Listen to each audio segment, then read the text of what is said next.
Malaikat maut punya dua sifat. Sifat pertama, wan nazi'ati gharqa. Sifat kedua, wan nasyitati nashta. Sifat pertama, ada malaikat maut yang saat mencabut itu dia mencabut sekeras-kerasnya, sedalam-dalamnya. Gini, ini ada duri agak panjang masuk ke dalam tubuh, dalam daging, tapi posisinya bukan vertikal begini, posisinya horizontal begini, terus dipaksa dicabut begini. Kira-kira kebayang nggak rasanya? Ya? Nah, ini malaikat nazi'atu. Nazi'atu dari kata naza'a. Naza'a itu gini ilustrasinya. Kalau belum paham tentang ini, itu ada pohon di luar, dipaksa dicabut sekeras-kerasnya sampai akar-akarnya tercabut. Ya. Problemnya apa? Problemnya kalau pohonnya keras kan nggak sekali cabut. Tarik, balik lagi. Tarik, balik lagi. Gitu kan? Itu naza'a namanya. Yang mencabut dengan keras dan syiddah, bisyiddah wa unfid, dengan keras dan dalam, itu disebut dengan nazi'at gharqa, sampai ke dalam-dalam itu masuk. Jadi dari bawah cabut sampai ke sini. Tarik lagi. Kan ini takut. Kenapa? Karena dia merasa nggak siap untuk pulang. Karena merasa nggak siap, nggak pengen keluar. Tarik lagi, itu ilustrasi begitu. Tarik lagi. Sampai nanti di Quran ada beberapa surat, kamu ini susah sekali, ada yang dipukulin sama malaikat tuh. Tarik lagi, turun lagi, tarik lagi. Ya, mudah bagi malaikat, tarik langsung mudah kan, kuat. Kan, tapi ingin menunjukkan bagaimana keadaan orang-orang di golongan pertama yang disampaikan oleh Al-Quran, betapa mencekamnya keadaan saat dia pulang. Ini sampai Allah kirimkan khusus dalam suasana itu malaikat yang memang bengisnya luar biasa untuk mencabut. Siapa golongan ini? Ya, satu. Dah. Nah, jangan lu dijawab, tenang. Dua. Wan nasyitati nashta. Nasyitah itu kalau diartikan ke gerakan, satu gerakan yang lembut, halus, tak terasa sudah berubah, bergerak, berpindah. Nabi ilustrasikannya begini, kalau ada rambut yang halus, lembut, tipis, kemudian ada adonan yang halus juga, lembut, tipis, kayak ngambil rambut itu dari adonan itu, halus, berpindah. Ya. Senyum, la ilaha illallah, meninggal. Sujud, nggak bangun lagi. Lagi baca Quran, cuman begini, la ilaha illallah, meninggal. Dan menariknya, yang seperti itu sekarang sudah banyak ditampakkan lewat video. Tuh, kalau sudah Allah tampakkan ayatnya menjadi kauniyah dan belum sadar juga, maka dengan cara apa lagi Allah berikan hidayah untuk bertobat? Antum klik deh ya, klik misalnya di YouTube lah, ya, wafat husnul khatimah, orang syekh mengajar meninggal, baca Quran wafat, sujud wafat, klik, lihat bagaimana cara wafatnya. Nah, itu Allah tugaskan malaikat yang kedua, wan nasyitati nashta. Ada orang-orang yang Allah tugaskan malaikat untuk mengambil nyawanya, menemui mautnya dalam keadaan selembut-lembutnya, sehalus-halusnya, sampai rasa yang dia dapatkan pada saat kematian itu pun rasa-rasa yang ringan dibandingkan dengan yang pertamanya itu. Kalau narik rambut yang halus dari adonan yang halus itu masih ada rasanya nggak? Masih terasa kan, tapi ringan kan, lembut. Itulah yang menyebabkan orang kadang berkeringat saat meninggal itu. Ya, diambil, tenang dia meninggal, tenang, tapi ada rasanya, ada. Nanti kalau sudah waktunya terasa juga gitu kan. Berkeringat ada, tapi halus, lembut, tenang, enak. Nanti insya Allah kita jemput itu, gak usah khawatir, gak usah takut. Takut itu justru tanda tanya. Kok takut pada sesuatu yang pasti? Yang nggak pasti itu yang kita takutkan. Yang pasti nggak usah ditakutin. Nggak, Allah Akbar. Nggak, antum nggak takut pun kejadian juga. Ngapain takut? Ya. Jadi yang ditakutkan tuh yang belum pastinya. Nah, yang belum pasti itu bekalnya, amalnya apa? Begitu itu tidak pasti, itu yang kita khawatirkan karena nggak punya harapan untuk setelahnya. Baik, kita bahas yang kedua dulu sebelum tadi yang pertama saya kasih tanda tanya. Siapa orang-orang yang dicabut dengan lembut itu? Yang tenang itu, yang nyaman itu. Sampai malaikat yang ditugaskan pun oleh Allah disifati dengan nasyitati nashta, pakai wawunya ataf kepada kosam, kosamnya sumpah. Saya bersumpah, kata Allah, ada di antara hambaku yang aku kirimkan hanya malaikat yang lembut untuk mencabut nyawanya.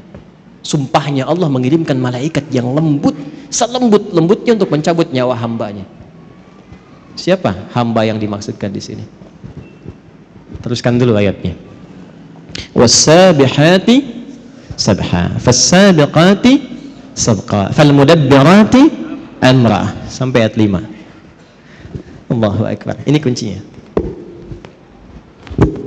Was-sabihati di sini masih pakai qasam. Sabihati sabha. Setelah itu pakai fa litertib. Fas-sabiqati sabqa. Pakai fa. Fas-sabiqati sabqa. Setelah itu apa? Fal-mudabbirati amra, fal-mudabbirati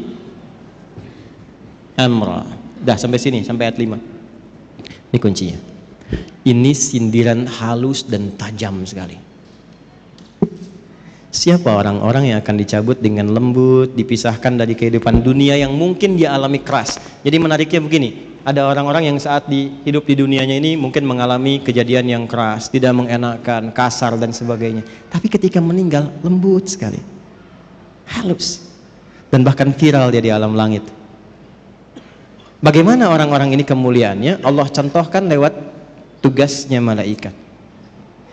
Selain yang mencabut nyawa dengan 2 sifat ini, kata Allah, aku tugaskan juga dengan 3 tipikal pokok malaikat. Nah, 3 inilah sebetulnya sebagai isyarat karakter amal untuk kita demi menjemput kematian yang husnul khatimah.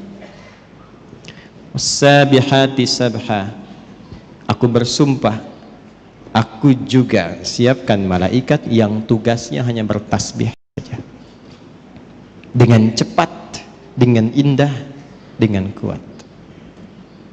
Oke, pelan-pelan. Teman-teman masih ingat gak waktu saya sampaikan tadi dibuka di awal mukaddimah? Ibadah itu ada yang sifatnya apa yang pertama? Ritual.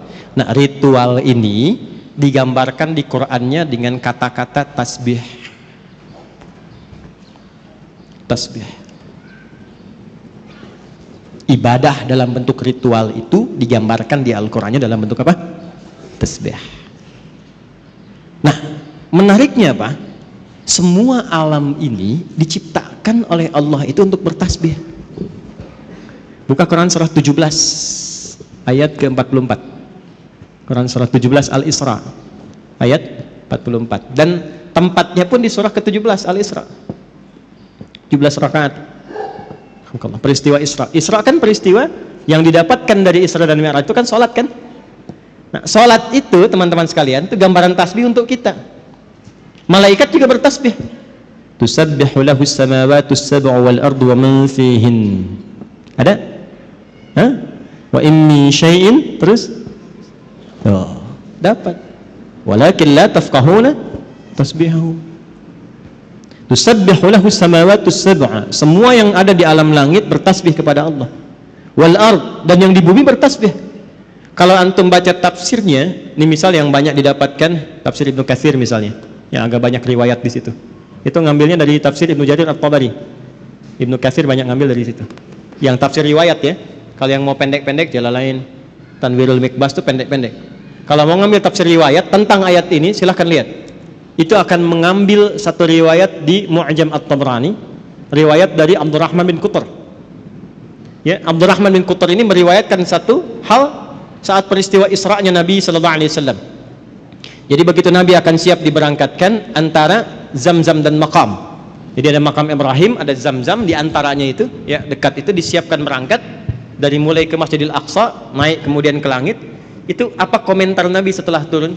Saya mendengar malaikat semua bertasbih, bersahut-sahutan bertasbih pada Allah Subhanahu wa taala alam langit. Ya. Kalau Anda baca riwayatnya setelah itu di tafsirnya, teruskan tafsirnya sampai ke bawah, Anda akan temukan Allahu Akbar. Ini babnya iman ya, maaf, babnya iman. Pembuktiannya saat sakaratul maut. Kenapa Anda, saya, kita sering mendengar kalau makan itu sampai akhirnya? Mungkin di situ ada berkahnya. Pernah dengar? Ya kan? Karena setiap makanan dan minuman yang kita makan dan minum, itu sekalipun kita konsumsi, dia masih bertasbih kepada Allah Subhanahu wa taala. Riwayatnya ada. Baca tafsirnya. Ini bukan saya pribadi, bukan. Ngaji tafsirnya, lihat. Sampai makanan yang akan yukal dimakan itu masih bertasbih sebelum dimakan. Itu sebabnya kita nyari berkahnya. Ya. Saya kalau minum tuh ada nggak habis, orang datang rebutan. Kenapa nyari berkahnya? Saya bilang udah saya habisin berkahnya tadi. Canda aja. Itu gambaran. Nah, singkatnya tasbih itu gambaran dari ibadah. Inti sholat itu kan di ruku dan sujud. Ya Maryam uqnuti li rabbiki wasjudi warka'i ma'ar. Ya, inti sholat itu, inti paling pokoknya dari sekian rukun sholat itu di ruku dan sujudnya. Sebagai penghambaan kita kepada Allah, ruku dan sujud. Ruku dan sujud itu intinya tasbih. Coba lihat saat ruku baca apa? Subhana rabbiyal azim, tasbih. Saat sujud, subhana rabbiyal, intinya tasbih. Di tasbih itu jangan diartikan subhanallah saja, bukan. Tasbih itu kata atau kalimat singkat yang mewakili sifat-sifat ibadah kita kepada Allah dalam bentuk ritual. Jelas? Makanya kalau kita kurang dalam sholat tasbihnya, kurang maksimal ibadah ritual, kurang ruku khusyuk di dalamnya, kurang khusyuk dalam sujudnya, itulah sebabnya kenapa setelah sholat kita istighfar dulu. Setelah istighfar tasbih, subhanallah, subhanallah, subhanallah. Itu diantara hikmahnya. Jadi bukan cuma bacaan, ada maknanya. Intinya apa dengan kalimat ini? Tusabbihu lahu as-samawatu as-sab'u wal ardu wa man fihinna. Kaitkan dengan wasabihati sabha. Aku bersumpah, malaikat saja ada yang aku buat untuk tasbih semuanya. Masa manusia gak mau tasbih? Malaikat saja aku ciptakan tanpa salah, itu masih tasbih. Malaikat itu dicipta tanpa salah, Pak. Satu-satunya makhluk di muka bumi ini, ya, yang bertugas di muka bumi, tugas. Dan di alam langit dia bertugas. Satu-satunya makhluk yang Allah ciptakan tanpa salah cuma malaikat. Diciptakannya dari cahaya, materinya materi takwa. Quran surah 66 ayat ke-6. La ya'sunallaha ma amarahum wa yaf'aluna ma yu'marun. Malaikat tidak punya potensi maksiat. Makanya Anda nggak pernah dengar misalnya, maaf, pernah dengar malaikat Jibril korupsi ayat? Nggak ada kan? Ya. Dan tidak pernah menukar posisi. Itu Fir'aun, se-Fir'aun ya, bikin jengkel, yang nyabut tetap malaikat maut. Nggak pernah dia bilang, Zurail, Jibril, jengkel sama yang ini, kamu aja yang cabut. Nggak ada tukeran tugas. Jadi Anda bisa bayangkan nggak, satu makhluk yang nggak punya potensi salah, tupoksinya jelas, itu masih bertasbih sempurna kepada Allah. Jadi Allah tuh nyindir kita halus. Kamu ini manusia, aku berikan fasilitas, kenyamanan, kedamaian, ketentraman. Aku siapkan pedomannya. Ini yang nyaman, ini yang tenang. Hindari maksiat, ini resikonya. Cari bekal untuk pulang. Aku berikan semua fasilitas itu. Kenapa engkau masih belum punya waktu untuk bertasbih kepadaku? Malaikat aja masih ibadah, kenapa engkau lupa dengan ibadah? Sedangkan harapan kamu husnul khatimah dan pengen masuk surga. Jadi kalau kita konversi ke ayat ini tentang pedoman hidup kita, kalau ingin didapatkan malaikatnya nasyitati nashta, maka jaga ibadah dan hubungan kita dengan Allah selama hidup. Salat fardu berapa kali dalam sehari? 5 waktu. Berapa rakaat? Jaga itu. Jaga. Setelah itu sunnahnya tingkatkan, rawatibnya, duhanya, tahajudnya. Itu ada maknanya semua. Kan kita latihan tumaninah, latihan tenang.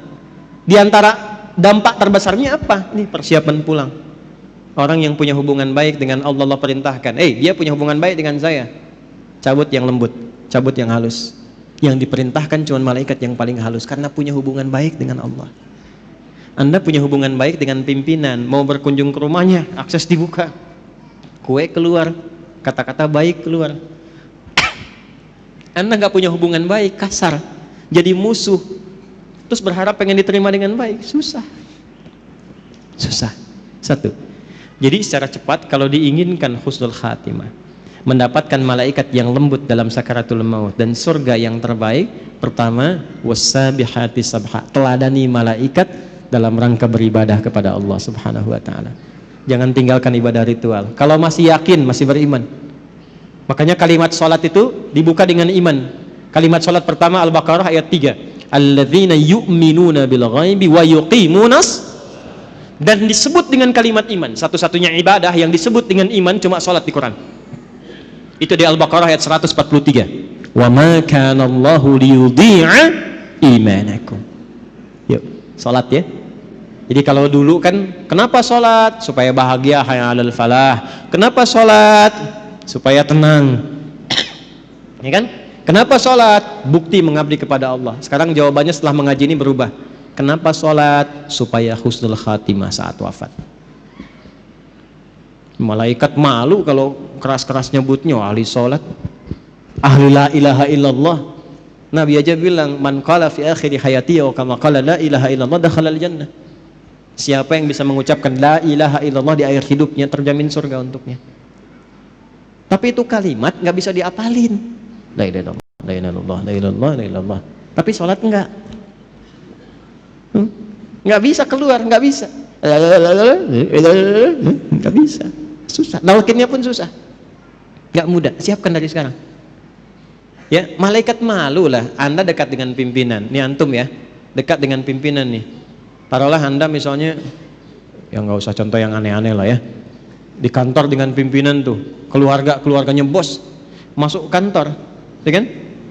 Tiba kemudian misalnya, maaf nih, ada aturan mesti lepas sepatu.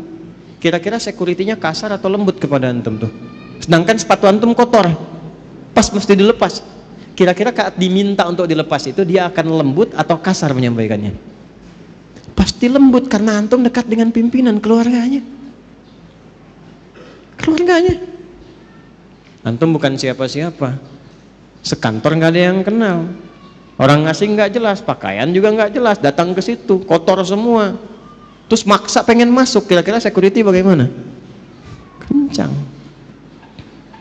Insya Allah kencang. Antum sholat dekat dengan Allah, la ilaha illallah tiap hari, ibadahnya luar biasa. Masa malaikat mau kencang-kencang nyebut nyawa antum? Umar bin Khattab, kenal? Aduh, udah mulai aneh nih ya 10. Ini kalau kita ngaji kitab-kitab hadis tuh dalam bab riwayat enak ngajinya. Optimis kita menyebut kematian, nggak takut dengan alam kubur. Dan ini ada yang mengatakan asbabnya malaikat maut tuh salah satunya jadi sedikit malaikat mungkar nakir agak sedikit humble itu gara-gara persoalan Umar. Datang, man rabbuka katanya. Nanti antum baca nih dalam riwayat hadis, man rabbuka. Umar tuh luar biasa. Gak usah kasar begitu katanya. Santai aja bahasa kita ya, santai aja. Anda akan tahu saya ini sahabatnya Rasulullah, kekasihnya kekasih Allah. Ya, masa Anda bertanya seperti itu katanya? Harus dibalikin tuh. Bisa nggak Anda begitu tuh? Man rabbuka, gitu kan? Masih nggak tahu kalau saya ini sering jamaah di Pondok Indah. Enggak, ini cuma gambaran saja. Kadang-kadang ulama-ulama itu kalau mau guyon, itu ngambil-ngambil tuh seperti itu. Tapi memang teks-teks yang kita dapatkan itu yang Allah berikan kelembutan dalam setiap alam. Nyebutnya lembut, logikanya begitu. Masa yang dekat dengan Allah rajin sholat yang dikirim malaikat kasar, kan nggak mungkin. Masa kita salawat pada Rasulullah, dekat dengan Nabi, dengan amalan kita ikuti petunjuk, diancam di alam kubur dengan kata-kata kasar, kan nggak mungkin. Itulah nasyitati nashta. Nah, untuk mendapatkan itu supaya lebih lembut lagi bagaimana? Cepat, pakai fa, berubah tuh. Ayat 4 pakai fa. Harfu atfin rabitin baina syai'aini bila hudud. Paham? Tidak. huruf yang menyambungkan dua peristiwa tanpa jeda dengan cepat. Jadi begitu yang ayat 3 itu tasbih, ibadah, yang keempatnya pakai fa, cepat nih, jangan tunda. Apa yang dipercepat? Sabiqatis sabqa. Ada malaikat yang berlomba mencatat amalan. Ini yang dicatat tuh siapa amalannya? Kan nggak mungkin malaikat catat amalan sendiri. Malaikat turun ke bumi catat amalannya sendiri, nggak mungkin. Ini tanda dari Allah. Ada malaikat yang lomba-lomba cepat-cepat. Ngapain cepat-cepat? Mencatat amal hamba. Siapa yang dicatat itu? Dalilnya mana untuk menegaskan ini? Al-Baqarah ayat 148. Ketemu kalimat sabaknya. Quran surah 2 ayat 148. Walikulli wijhatun huwa muwalliha. Sama dengan fa di sini, fa di sana. Fastabiqul khairat. Fastabiqul khairat. Tuh. Tuh. Kencengin tuh. Ini maksudnya. Kencengin. Optimis kita. Di sini fasabiqatus sabqa, ya, fasabiqatis sabqa, di sini fastabiqul khairat. Walikulli wijhatun huwa muwalliha. Setiap hamba yang ibadah itu pasti punya kecenderungan fokus pada ibadah tertentu. Contoh, ada yang senang tahajud, belum konsisten puasa sunnah. Tahajud rutin tiap malam, tapi Senin Kamis belum puasa. Ada yang puasa Senin Kamis tapi tahajud belum, ya kan? Ada yang sudah sholat puasa Daud, bahkan sholat Daud nggak ada. Ya, puasa Daud yang ada ya. Senin puasa, Selasa tidak, Rabu puasa, Kamis sholat Daud nggak ada. Subuh sholat, duhur tidak, asar sholat, maghrib, nah itu nggak ada. Ya. Ini sudah puasa Daud, tapi tilawah Quran belum. Quran juga unik, ada yang senang baca tapi belum menghafal. Ada yang senang hafal tapi nggak tahu arti. Ada yang senang kajian, ngaji artinya, tafsir, tapi juga baca belum optimal. Ada yang begitu. Nah sekarang maksudnya apa? Kita itu saat sebelum pulang siapkan amalan-amalan favorit yang kita pilih di dunia sebagai bekal andalan kita pulang itu apa? Supaya malaikat berlomba-lomba mencatat. Ayo kita berlomba-lomba. Dan ini dijamakkan fastabiqul khairat. Semuanya baik kata Allah itu. Tapi silahkan berlomba. Yang ini puasa Senin, ya kan? Antum belum sanggup puasa, saya mau konsisten dengan rawatib dulu. Ya. Saya belum sanggup menahan lapar, tapi saya bisa sanggup menahan lelah saya untuk mengerjakan rawatib. Ya udah, alihkan tenaga ke sini. Ya. Jelas?